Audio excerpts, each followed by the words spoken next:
Un millionnaire a trouvé une mariée en fuite sur le pas de sa porte. Ce qui s'est passé ensuite a tout changé. Chapitre 1. Une rencontre inattendue dans la lueur tamisée de la lampe de bureau. L'immense cabinet de travail paraissait froid et étrangement silencieux. Michael Thornton, un homme autrefois admiré du monde entier, était désormais assis seul dans son somptueux manoir. En dépit d'une richesse considérable et d'un pouvoir inégalé, il portait en lui un vide profond. Un accident de voiture dévastateur survenu 5 ans plus tôt avait marqué son corps et sa vie à jamais. L'une de ses jambes avait été gravement blessée, l'obligeant à s'appuyer sur une canne pour marcher. Depuis cet événement tragique, il avait choisi de mener une existence recluse, se coupant d'un monde qu'il estimait l'avoir trahi. Ce soir ne faisait pas exception.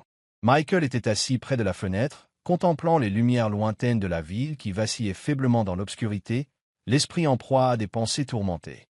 Mais le calme de la nuit fut soudain brisé par le son strident de la sonnette. Il fronça légèrement les sourcils. Qui pouvait venir à cette heure-ci? S'emparant de sa canne, Michael avança lentement jusqu'à la porte. Lorsqu'il l'ouvrit, le spectacle qui s'offrit à lui demeura gravé dans sa mémoire. Une jeune femme, vêtue d'une robe de mariée blanche désormais maculée de terre, les yeux hagards de peur, le corps tremblant dans la fraîcheur de la nuit. Sa robe était déchirée par endroits, ses cheveux en bataille, comme si elle avait traversé une tempête. Elle haletait, comme si elle venait de courir pour sauver sa vie, s'accrochant au cadre de la porte de peur qu'on ne l'arrache à ce maigre refuge. « S'il vous plaît, aidez-moi » balbutia-t-elle, la voix tremblante, proche du sanglot. Michael resta fige un instant. Qui était cette femme, et pourquoi se trouvait-elle devant chez lui dans cet état? Mais sans trop réfléchir, son instinct le poussa à s'écarter pour l'inviter à entrer. « Entrez » dit-il, la voix calme et ferme. La jeune femme hésita une seconde avant de pénétrer dans la maison, ses yeux méfiants scrutant les lieux. Michael referma la porte derrière elle, sans la quitter du regard. Alors qu'elle prenait place sur le canapé, toujours secouée de tremblements, Michael remarqua d'autres détails. Ses yeux étaient gonflés, signe de larmes récemment versées, et de légères ecchymoses marquaient son poignet. Un étrange mélange de curiosité et de compassion naquit en lui. « Qui êtes-vous, et pourquoi êtes-vous ici dans cet état » demanda-t-il, la voix teintée à la fois de prudence et de douceur. La femme prit une profonde inspiration, luttant pour retrouver son calme. « Je m'appelle Emily Hart. Je viens de m'enfuir de mon mariage, » murmura-t-elle, tout bas. Ces mots laissèrent Michael sans voix. Une mariée en fuite, et la voilà dans sa demeure, lui, le millionnaire reclus qui boitait, coupé du monde extérieur. Ce soir, rien ne serait plus ordinaire. Bienvenue dans l'histoire réconfortante du jour. Dites-nous de quelle ville du monde vous nous écoutez, pour que nous voyions jusqu'où cette histoire voyage. N'oubliez pas de vous abonner à notre chaîne pour découvrir d'autres récits aussi touchants que celui-ci. Chapitre 2. Dévoiler la vérité. La douce lueur du salon semblait calmer le regard tremblant d'Emily. Elle était recroquevillée sur le canapé en velours, ses mains entourant la tasse de thé chaud que Michael venait de lui tendre.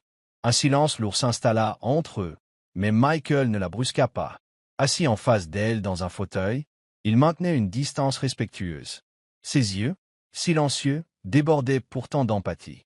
Après un long moment, Emily reprit finalement la parole, la voix hésitante et chargée d'une douleur retenue. « Je m'appelle Emily Hart, et je viens de m'enfuir de mon mariage. » Elle marqua une pause, comme si le simple fait de le prononcer à haute voix rendait sa souffrance plus tangible.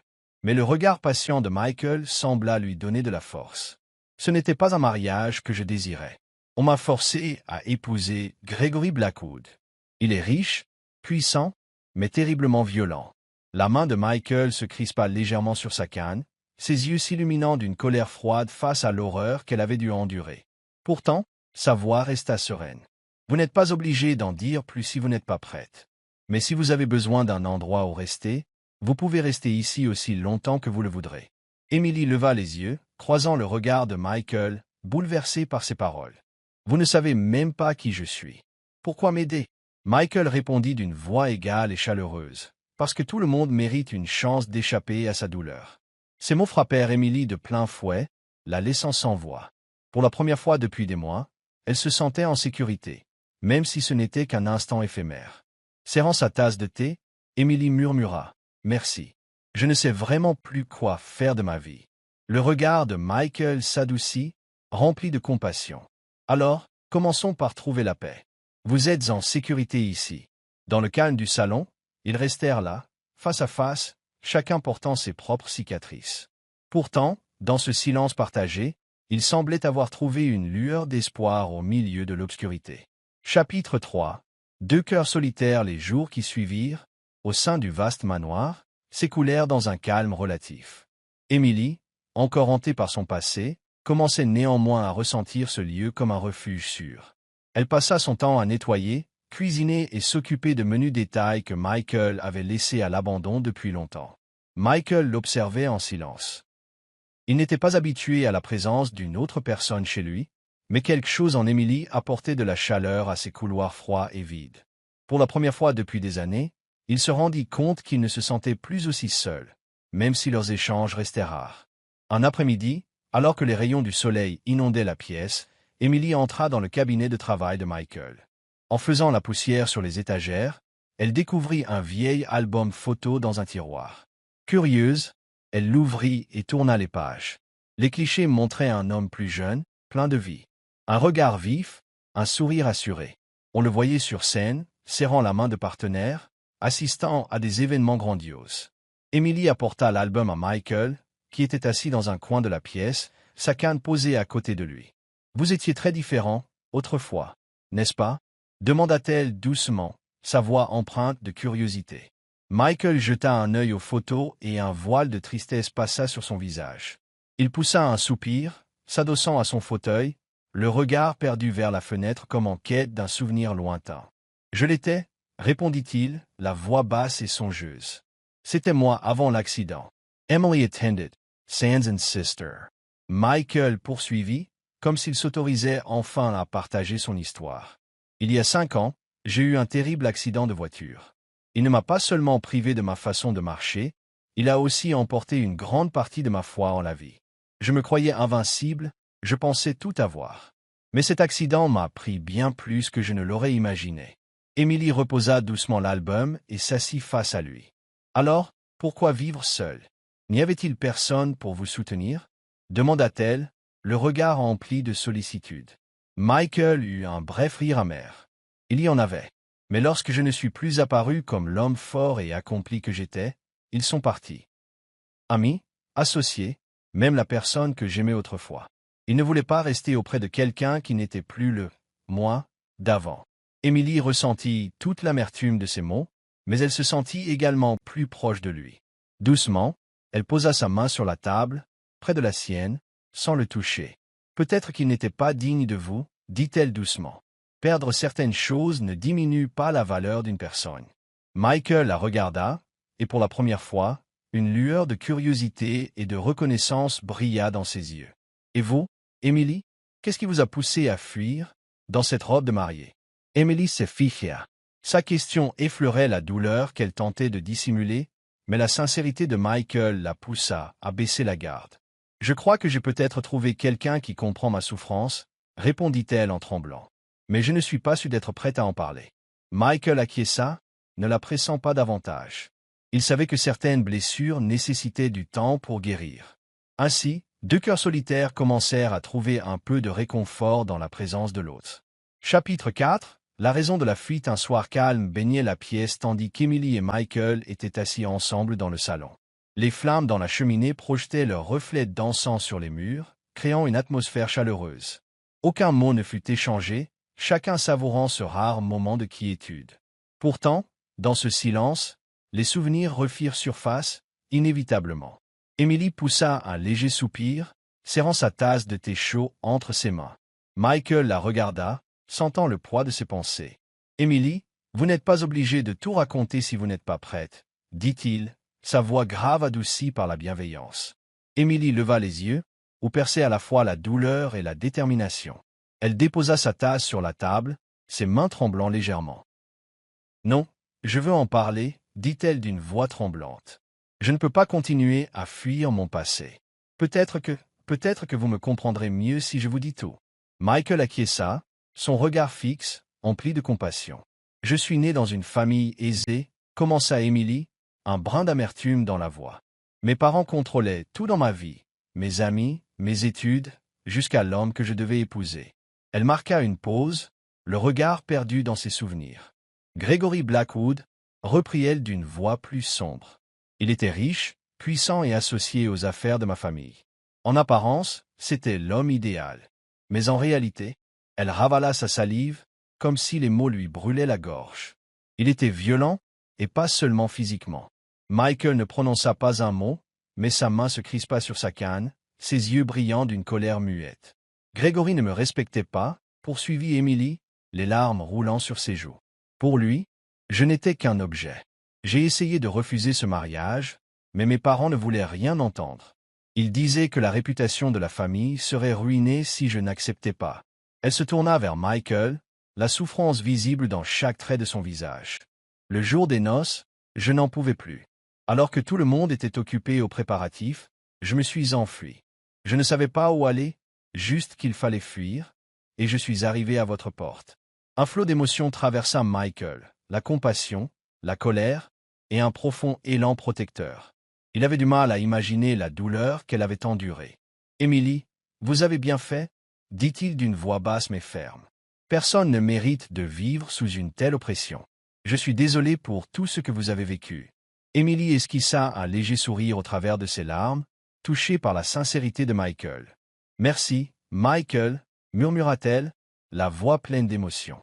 « Je ne sais pas encore ce que je vais faire, mais ici au moins, je me sens en sécurité. » Michael hocha la tête, ses yeux brillants d'une détermination nouvelle. « Vous n'aurez plus à l'affronter seul, je vous le promets. » Cette nuit-là, la distance entre leurs deux cœurs brisés se réduisit un peu plus. Bien que leur passé soit encore lourd, ils prenaient conscience que, réunis, ils seraient peut-être capables de guérir ensemble. Chapitre 5. Une confrontation tendue tandis que les teintes flamboyantes du crépuscule illuminaient le domaine du manoir, Gregory arriva. Il sortit d'une voiture noire et élégante, le regard froid et la fureur dans les yeux. Son attitude glaciale était aussi menaçante que son expression.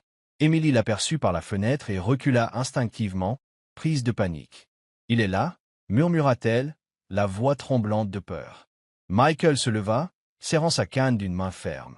Même s'il savait qu'il ne pouvait rivaliser physiquement avec Gregory, la détermination brillait dans son regard. « Tu n'as pas à l'affronter seul. Je vais m'en occuper, » dit-il d'une voix calme, mais résolue. Michael sortit à la rencontre de Gregory, qui se tenait devant les grilles de la propriété. « Michael Thornton, ricana Gregory. Intéressant endroit pour qu'Emily se cache. Mais elle est mon épouse, rends-la-moi, et il n'y aura pas de problème. » Michael esquissa un sourire glacé, son regard dur comme l'acier. « Emily n'est pas un objet que tu peux récupérer. Elle t'a quitté pour de bonnes raisons, et je ne te laisserai pas la ramener dans l'enfer que tu lui faisais vivre. » Gregory laissa échapper un rire amer, avançant d'un pas. « Tu penses pouvoir la protéger? Un infirme comme toi ?» lança-t-il avec mépris, même si sa rage bouillonnait sous son sarcasme. Michael fit un pas en avant, plantant fermement sa canne dans le sol pour s'appuyer dessus. « Je ne suis peut-être pas parfait, mais ça ne m'empêchera pas de faire ce qui est juste. Si tu veux récupérer Emily, il faudra d'abord me passer sur le corps. » Le regard de Gregory se durcit, son sourire railleur laissant place à une colère noire. « Je ne laisserai pas un type comme toi me faire obstacle, » grogna-t-il, la voix grondante. Avant que Gregory ne fasse un geste, Emily apparut derrière Michael. Malgré ses tremblements, elle luttait pour rester ferme. Elle était lasse de vivre dans la peur. « Ça suffit, Gregory » s'écria Emily. « Je ne t'appartiens pas. Je ne suis pas un objet que tu contrôles. » Gregory se tourna vers Emily, le visage déformé par la rage. « Tu crois pouvoir m'échapper? Tu me dois tout. » aboya-t-il. Emily s'approcha, se plaçant aux côtés de Michael.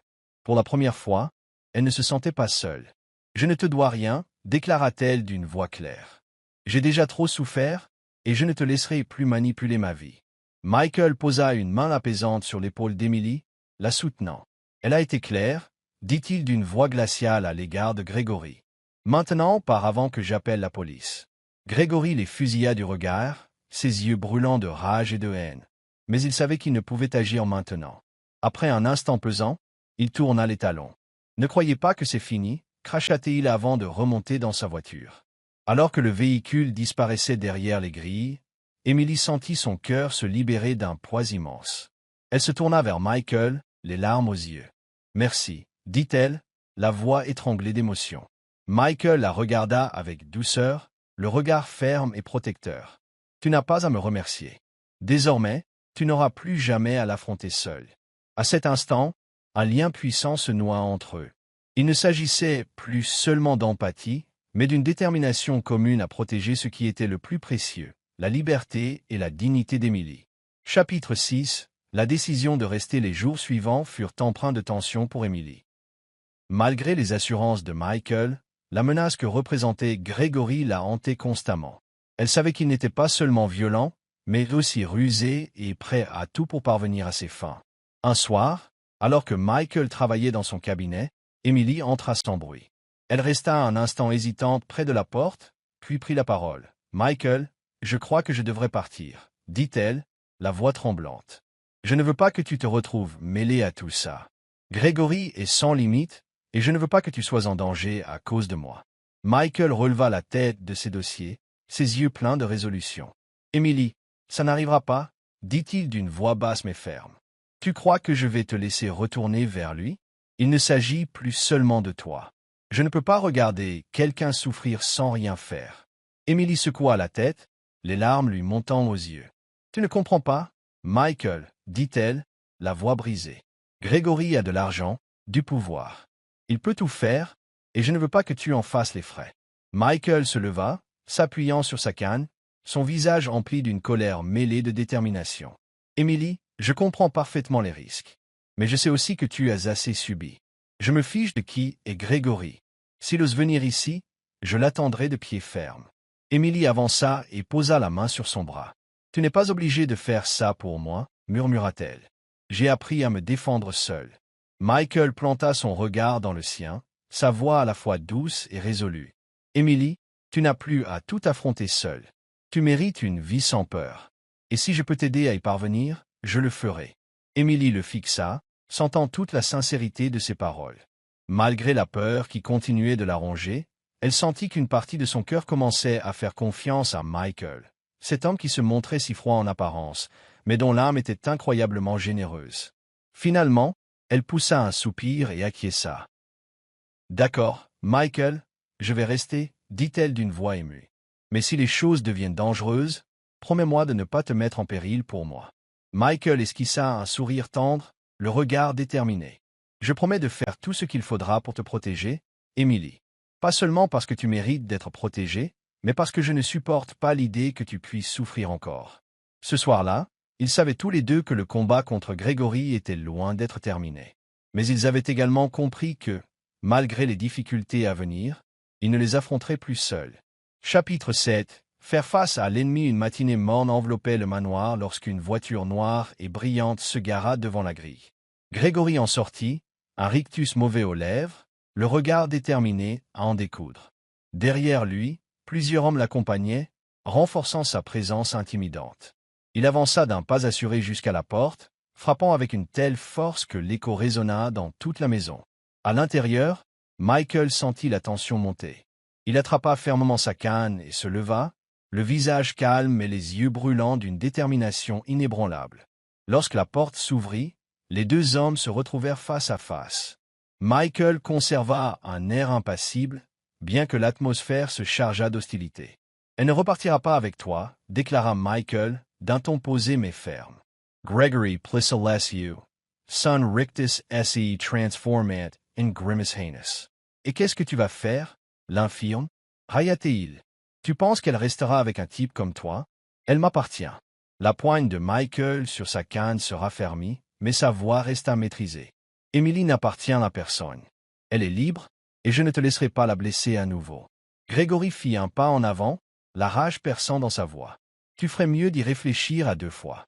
Rends-la-moi, ou tu le regretteras. » Soudain, le hurlement des sirènes de police brisa l'atmosphère déjà électrique. Des gyrophares bleus et rouges illuminèrent l'allée, et deux voitures de patrouille se garèrent. Gregory se retourna, incrédule et furieux. Que? Quatre agents en uniforme en sortirent, s'approchant rapidement. Gregory Blackwood lança l'un des policiers, brandissant un mandat. « Vous êtes en état d'arrestation pour violence conjugale et menace. » Gregory tenta de résister, mais les policiers étaient prêts. Ils le menottèrent sans ménagement. Tandis qu'il entraînait vers la voiture, il jeta un regard furieux à Michael. « Ça ne se terminera pas comme ça, Thornton, rugit-il. Je reviendrai la chercher. » Michael resta impassible, le regard fixe, jusqu'à ce que Gregory soit embarqué dans la voiture de police. Lorsque les véhicules s'éloignèrent, Emily sortit timidement de la maison, son visage marqué par l'inquiétude. Mais à la vue de Gregory emmené par la police, elle sentit un immense soulagement l'envahir. Elle se tourna vers Michael, la voix tremblante d'émotion. « Tu as fait tout ça pour moi. » Michael lui offrit un sourire rassurant. « Pas seulement pour toi, Emily, » répondit-il, la voix douce. « Personne ne mérite de vivre dans la peur, et je ne pouvais pas te laisser seul face à lui. » Sous la lumière encore pâle du matin, la voiture de Gregory disparut, ne laissant qu'un profond sentiment de délivrance. Pour la première fois depuis des années, Emily se sentait réellement en sécurité. Michael, avec sa force discrète et sa détermination, n'était plus seulement un protecteur. Il devenait pour elle un symbole d'espérance et de confiance. Chapitre 8. L'amour éclos après l'arrestation de Gregory, un calme inédit s'installa dans le manoir de Michael. L'ambiance autrefois pesante se muait en un sentiment de renaissance et d'espoir. Pour Emily, les jours ne ressemblaient plus à une prison de souvenirs douloureux. Peu à peu, elle prit conscience de sa propre résilience et commença à se voir comme une femme qui renaissait de ses cendres. Emily passait plus de temps avec Michael, l'aidant non seulement dans ses tâches quotidiennes, mais aussi à redonner vie au jardin laissé à l'abandon. Ensemble, ils travaillaient côte à côte, échangeant des rires et partageant de petits moments de complicité. Doucement, Michael comprit qu'Emily ne transformait pas seulement les lieux en nid insufflant de la gaieté, mais réveillait aussi quelque chose de profondément enfoui dans son cœur. Un soir, le jardin resplendissait d'une lueur féerique sous la clarté de la lune. Les fleurs qu'Emily avait plantées commençaient à éclore, diffusant un parfum doux dans l'air frais de la nuit. Tous deux étaient assis sur un banc en bois, près d'une petite table, tandis que l'eau calme d'un bassin voisin reflétait l'éclat scintillant des étoiles. Michael demeura silencieux un long moment, le regard posé sur Emily. L'image de sa silhouette, ses cheveux tombant délicatement sur ses épaules, ses yeux illuminés par un nouvel espoir, faisait naître en lui une paix oubliée depuis longtemps. Il prit une grande inspiration et saisit sa main, d'abord un peu tremblant, mais décidé. « Emily, commença-t-il, la voix chargée d'émotion.